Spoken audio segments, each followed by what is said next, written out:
Dekat Public Gold, kita ada 3 jenis color tau. Yang pertama, yang ini mungkin ramai yang tak tahu kan. Warna biru. Yang kedua adalah warna merah. Dan yang ketiga, kita ada warna hijau. Okey, so biru yang tadi saya tunjukkan. Yang biru ni adalah untuk edisi bunga emas.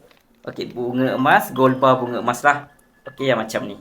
Manakala untuk warna merah adalah untuk edisi Taifuk. Taifuk ni dia ada motif naga yang macam ni. Motif naga yang macam ni Taifuk. Dan yang ketiga, yang terakhir iaitu hijau. Hijau adalah untuk dinar emas. Dinar emas ni dia bentuk bulat macam ni lah, macam coin.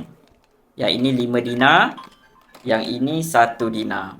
Okey, warna hijau. So ada 3 warna-warna pilihan yang boleh tuan-tuan perempuan dapatkan. Nak hijau, nak biru, nak merah, semuanya boleh dapatkan dekat Public Gold. Okey, kepada siapa yang belum lagi ada akaun Public Gold, boleh tekan link di bio, boleh hubungi saya untuk kita mulakan tabungan emas pertama di Public Gold. Jom kita simpan emas. Jom bersama Public Gold.